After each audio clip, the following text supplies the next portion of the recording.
안녕하세요. 송약사의 아프지마입니다. 오늘 동영상의 제목은 혈관 청소 시리즈 세 번째로 고지혈증, 고콜레스테롤 혈증입니다. 그동안 혈관 청소 시리즈 1번과 2번으로 혈관 청소가 필요한 사람들과 스트레스와 혈관 막힘이라는 제목으로 두 개의 영상을 올렸는데요. 아직 그 영상을 못 보신 분들은 보시고 나서 이 영상을 보시는 것도 좋겠습니다. 저희 채널의 혈관 청소 시리즈 영상에서는 혈관이 막히는 원인을 5가지 정도로 나누는데, 오늘은 그 중에서 고지혈증과 고콜레스테롤 혈증과 연관된 혈관 청소입니다. 이 증상은 현대의학에서 진단이 잘 되어지므로 어떤 분들에게 오늘의 영상이 도움이 될 것인지 대상이 분명합니다. 우리가 혈액 검사를 해서 결과지를 받게 되면 HDL의 고밀도 콜레스테롤, LDL의 저밀도 콜레스테롤, 중성지방, 총 콜레스테롤 등의 결과를 볼 수 있습니다. 이 중에서 고밀도 콜레스테롤 수치가 높은 것은 혈관 속에 쌓이는 지방을 청소해주는 의미가 있기 때문에 환영할 만한 일이고요. 주로 문제가 될 수 있는 것은 총 콜레스테롤과 저밀도 콜레스테롤, 그리고 중성지방 수치가 높을 때입니다. 중성지방이나 콜레스테롤 수치가 높은 것이 문제가 되는 것은 이 높은 수치들이 만들어내는 결과 때문인데요. 지방이나 콜레스테롤 수치가 높아지면 혈관 안쪽에 기름찌꺼기가 끼어서 내강이 좁아지고요. 혈관이 굳어져 동맥경화가 야기되고, 그 결과로 뇌출혈이나 심장을 비롯한 혈액순환에 문제가 생기고 세포에 산소 공급이 부족해지면서 만성염증이 진행됩니다. 고혈압, 당뇨, 비만 등의 대사증후군, 자가면역질환, 암까지도 연관이 되는 부분이지요. 이렇게 혈관이 막히는 원인 중에 한 가지가 높은 중성지방이나 콜레스테롤 수치와 연관이 있다는 것이고요. 물론 거기에 스트레스 요인이 합쳐질 수 있습니다. 고지혈증, 고콜레스테롤과 연관된 혈관 청소는 이런 문제들을 예방하기 위해서입니다. 특히 이때는 지방 대사를 바로잡고 개선해 주어야 하는데요. 우리 인체의 모든 대사는 수용성 대사와 지용성 대사로 나누어지고요. 만성 난치병들은 이 두 가지 대사의 균형이 깨져서 오는 경우가 많습니다. 물을 기반으로 이루어지는 영양 대사는 수용성 대사이고, 수용성 비타민들과 포도당 대사, 단백질 대사가 여기에 속하고요. 이러한 수용성 대사는 물요법으로 많은 도움을 받을 수 있습니다. 그리고 기름을 기반으로 이루어지는 대사는 지용성 대사인데요. 우리 몸의 지방 대사, 지용성 비타민 대사, 즉 비타민 A, D, E, K 등이 여기에 속하지요. 지방 대사에 문제가 있어서 나타나는 증상들은 많은데, 그 중에 한 가지가 고지혈증이나 고콜레스테롤 혈증으로 나타난다는 것이고요. 그러면 고지혈증과 고콜레스테롤 혈증 진단을 받은 분들의 문제점과 그에 대한 해결법에 대해서 살펴보도록 하겠습니다. 지금부터 한 20여 년 전에 현재 81세인 저희 친정엄마가 고지혈증과 고콜레스테롤 혈증 진단을 받은 적이 있었습니다. 그 영향인지 나중에 협심증 진단을 받고 심장에 스텐트 시술을 하게 되었는데요. 그 당시 저희 친정엄마는 제가 권해서 간 청소를 하셨습니다. 새끼손가락만한 허연 기름 덩어리가 나온다고 신기해 하셨고, 그 이후 콜레스테롤 수치가 좋아졌었는데요. 아쉽게도 그 당시에 저는 간 청소를 끝까지 해야 된다고 생각하지 못했고 일회성으로 끝나버렸고요. 시간이 흐르고 다시 콜레스테롤 수치가 높아지고 스텐트 시술까지 하게 되었던 거죠. 그 이후 지금도 가끔 오심과 소화장애를 호소하시고 트림을 자주 하시는 걸로 봐서 담즙 분비가 원활한 것 같지는 않습니다. 제가 주변에서 둘러보면 저희 엄마 같은 분들이 무척 많으신데요. 이번에 알게 되었는데, 이제 60을 막 넘긴 저희 시누이도 스타틴 약물을 계속 복용해 오셨다고 하네요. 스타틴 약물은 간에서 콜레스테롤 합성을 차단하는 작용을 하고요. 그 결과 우리 인체의 모든 콜레스테롤 합성이 차단됩니다. 이 콜레스테롤은 우리 건강을 유지해 나가는데 없어서는 안 되는 물질이고요. 거기다가 심장의 박동을 도와주는 코엔자임 Q10도 같은 원료를 사용하기 때문에 거기에 스타틴정을 복용하게 되면 코엔자임 Q10도 만들어내지 못하게 되는데요. 저희 시누이가 조금만 과로해도 기운이 너무 없고 심장이 두근거리고 숨차서 못 살겠다고 호소하던 것이 바로 여기에 원인이 있었던 것이고요. 골다공증이 심하던 원인도 지방대사가 안 되기 때문이었던 것 같습니다. 이와 같이 콜레스테롤 수치가 높아지는 원인들을 살펴보겠습니다. 여러분, 콜레스테롤을 우리 몸 어디에서 만드는지 아시지요? 네, 간에서 만들어집니다. 저희 간청소 영상에서 이에 대한 기전을 소개했었는데요. 콜레스테롤은 간에서 만들어지고 그 중에 80%가 담즙의 원료로 쓰여집니다. 그 외에 호르몬의 원료가 되기도 하고 세포막을 만드는 데 쓰이기도 합니다.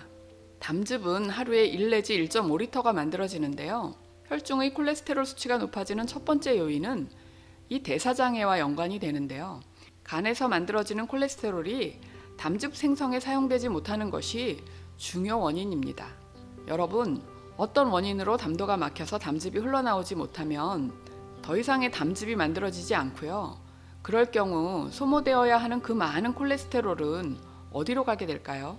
1분에 1리터의 혈액이 간을 통과하기 때문에 바로 이때 그 콜레스테롤은 혈액으로 들어가서 혈관을 타고 돌게 됩니다. 혈액 중에 콜레스테롤 수치가 높아지는 원인이 여기에 있는 것이지요. 이렇게 담도가 막혀서 담즙 분비가 안 되고 콜레스테롤 수치가 높아지는 분들은 담즙의 유화작용이 안 되기 때문에 지용성 대사가 어렵습니다. 그런 원인으로 오메가3나 오메가6를 먹어도 흡수가 잘 안 되고요. 지용성 비타민이나 칼슘도 흡수가 어려워서 골다공증이 나타나기도 쉬워집니다. 다음으로 중성지방이 높아지는 고지혈증의 원인을 살펴보겠습니다. 중성지방이 높아지는 원인은 과잉의 당분 섭취와 지방 섭취입니다. 고기는 하나도 안 먹는다고 하는 분들도 중성지방 수치가 올라가는데요. 왜냐하면 밀가루, 밥, 빵, 떡, 국수 등의 과도한 당분이 지방으로 저장되기 때문입니다. 소화 흡수가 빠른 설탕이나 밀가루, 흰 쌀밥 등 고지하의 음식에 속하는 탄수화물을 먹게 되면 중성 지방이 쌓이는 속도가 빨라집니다. 또 그 당분에 속하는 술을 많이 마셔도 저장 지방이 많아지면서 지방간이 나타납니다. 당분 외에 과도한 지방 섭취도 고지혈증이 되는 중요한 원인이 되는데요. 삼겹살이나 소고기 등을 먹게 되거나 튀긴 음식을 많이 먹게 되면 그 안의 지방 성분이 우리의 혈관이나 세포에서 굳어진 상태로 존재하면서 지방의 수치를 높입니다. 이제 고지혈증과 고콜레스테롤 혈증에 대한 설명은 마치기로 하고요. 어떤 방법으로 개선할 수 있나를 설명해 보겠습니다. 여러분이 콜레스테롤 수치가 높다는 진단을 받았다면 콜레스테롤이 몸에서 만들어지는 원래의 목적대로 사용될 수 있도록 길을 열어주어야 합니다. 콜레스테롤은 담즙의 원료로 사용되어야 한다는 것이고요. 그 방법으로는 담즙 배설이 원활하게 되도록 간 청소를 권유합니다.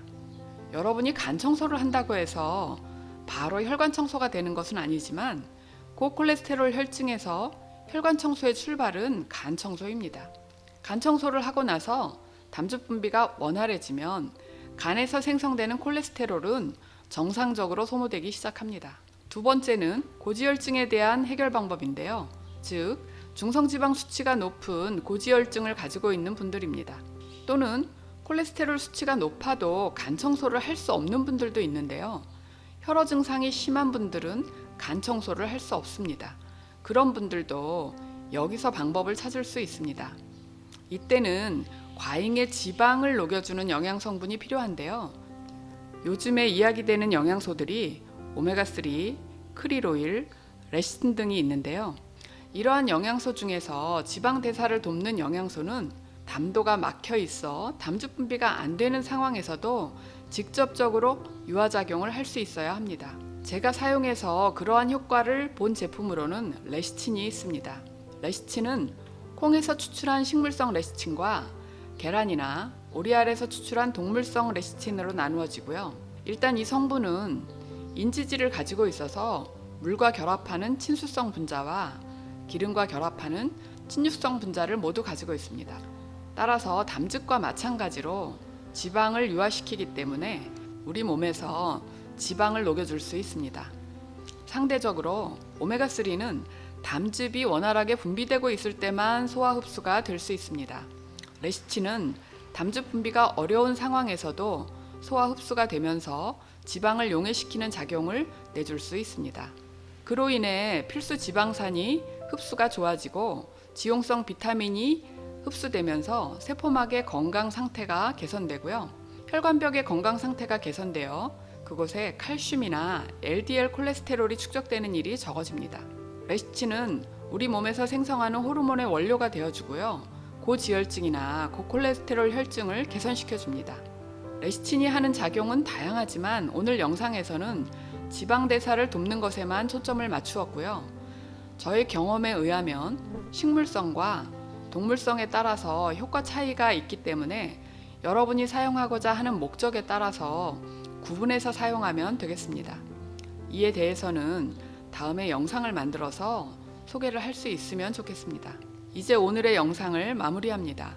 여러분이 고지혈증이나 고콜레스테롤 혈증으로 진단을 받았다면 오늘의 영상을 보시고 자신에게 그러한 증상이 나타난 원인을 점검해 보는 것이 좋겠는데요. 중성지방이 높으신 분들은 당분이나 지방의 과잉 섭취가 아닌지, 콜레스테롤 수치가 높으신 분들은 담도가 막혀 있는 것은 아닌지 점검해 보시면 좋겠다는 것입니다.